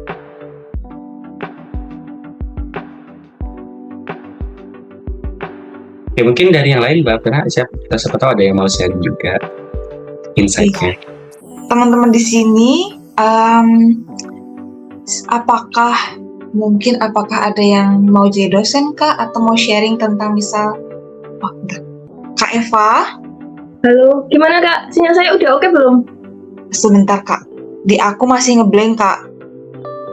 Suara kedengeran nggak? Suara terdengar namun putus-putus Kak kalau di aku. Videonya Coba saya Kak matikan ngomong. ya? Sambil off cam nggak apa-apa. Halo Kak, Lebih oke. better nggak? Oke Kak, aman Kak. Oke. Oke, nah tadi nyambung Kak Sugi itu nanya Kak Eva. Jadi kan kebanyakan dari kita itu kadang suka dikasih advice gitu ya sama dosen-dosen tuh kalau mau jadi dosen itu S3, lanjut S3 dulu. Menurut Kak Eva tentang pandangan ini gimana Kak? Kayak apakah Kak Eva sependapat atau gimana? Apakah bisa langsung S2 langsung jadi dosen itu gimana Kak kalau menurut Kak Eva? Saya jawabnya di tengah-tengah ya. Kalau yang dituju adalah kampus-kampus besar, saya sarankan untuk S3 selagi usianya masih mendukung ya. Nah, karena batas waktunya kan kalau dulu saya pernah ngikutin kalau S3 tuh bisa 45 tahun, sekarang tuh di usia 40 ya kalau PNS.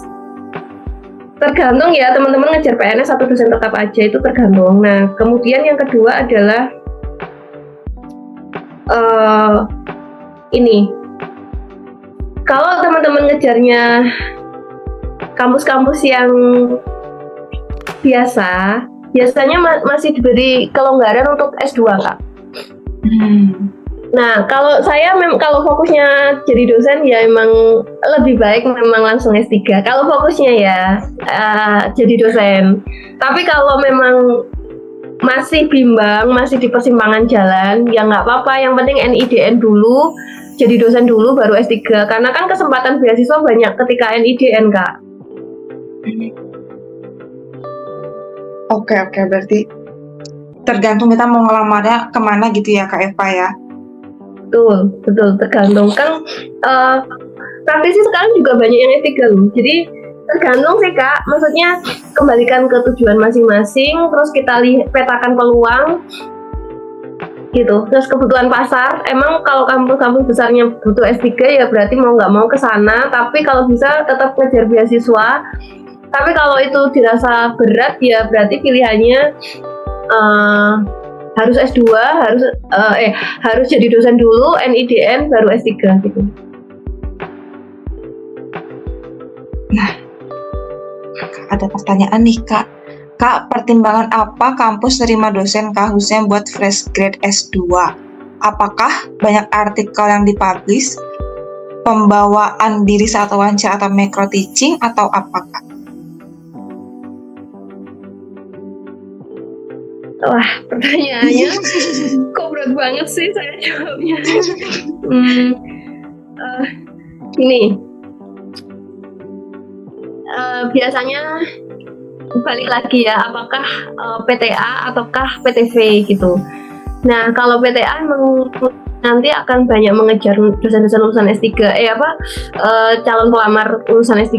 Nah, kemudian kalau misalkan PTV, salah satu pertimbangannya memang punya pengalaman bekerja nggak? Bekerja kan juga macam-macam ya, punya perusahaan sendiri itu juga bekerja ya, dan lain sebagainya. Nah, kemudian benar secara personality juga kadang dinilai, tapi personality ini kan benar-benar kesan pertama kan, kita kan hanya bertemu berapa jam gitu aja kan. Nah, itu memang menentukan.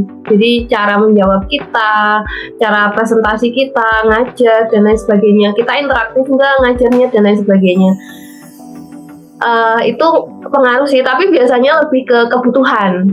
Jadi biasanya lebih ke yang awalnya pasti administrasi, kualifikasinya sesuai enggak gitu. Kemudian dari segi tes SKD, SKB sesuai enggak, baru ke wawancara sama micro teaching. Nah, dari situ tergantung nih, prodinya butuh banget dosen enggak, dan pelamarnya cuma sedikit enggak gitu. Atau pelamarnya banyak, kalau pelamarnya banyak kasusnya nanti baru seleksinya lebih ketat ya. Soalnya kalau pengalaman saya kemarin, kursi yang disediakan 4 formasinya, yang ngelamar 4 gitu. Jadi kita nggak rebutan kursi, dan waktu seleksi akhirnya yang lolos 3. Jadi enggak, dan lagi butuh banget gitu. Tapi taunya butuh banget setelah masuk, karena dosen-dosennya pada S3 bareng-bareng gitu waktu itu. Gitu Kak, mungkin menjawab nggak ya? Terlalu ini apa enggak? Tapi ya soalnya beda-beda kan. Nanti kalau kita ngomongin Kemendikbud, ngomongin Kemenak, itu sudah beda lagi variabelnya Kak. Dan itu tuh tergantung siapa penilainya gitu. Kan nanti ada wawancara juga dengan pihak dekanat. Nah, kalau dekanatnya langsung serak dengan kita ya langsung aja itu mudah aja. Misalkan kemarin kan ternyata waktu saya masuk baru tahu Kapolri saya tanya ke dekan gitu, Pak ini nggak linear bagaimana ya gitu. Karena waktu itu ada sedikit kecelakaan, makanya saya bilang bahwa saya dibantu oleh Allah banyak banget. Jadi salah ngeklik semua jurusan gitu loh Kak ininya di kualifikasi itu. Nah itu katanya nggak apa-apa gitu, dekan bilang begitu, ya udah saya lanjut gitu. Tapi ini cerita yang nggak pernah saya ceritakan kemana, maksudnya secara publik itu nggak pernah, tapi kalau personal saya pernah cerita gitu ke orang lain gitu Kak. Aku mau mengucapkan terima kasih untuk Kak Eva yang udah memberikan kita banyak insight, banyak motivasi terkait dunia perdosenan. Nah, next time semoga kita bisa sharing lagi ya Kak untuk perdosenan ini. Dan juga aku ingin bilang makasih buat para hadirin yang udah stay sama kita sampai dari awal hingga akhir dan aktif juga ya Kak untuk bertanya-tanya. Terima kasih banyak. Kalau gitu mungkin Kak Eva, apakah ada yang mau disampaikan dulu sebelum saya tutup, Kak Eva? Terima kasih Wiki Tansi sudah mengundang saya, suatu kehormatan buat saya karena saya bisa bilang dosen muda gitu. Kemudian terima kasih untuk semua yang datang bersama-sama di sini, baik yang itu mahasiswa saya ataupun yang di luar itu. Terima kasih banyak partisipasinya, pertanyaan-pertanyaannya. Semoga teman-teman setelah sharing ini dapat insight baru dan bermanfaat untuk karirnya teman-teman ke depan. Itu aja, sehat selalu. Itu Kak. Oke, kalau gitu teman-teman, aku tutup ya untuk webinar kali ini. Semoga teman-teman dalam keadaan sehat selalu dan semoga ilmunya bermanfaat. Oke, selamat malam Amin. teman-teman. Assalamualaikum Selamat malam. Terima kasih Kak Eva. warahmatullahi wabarakatuh. Terima kasih Kak Fena. Terima kasih semuanya.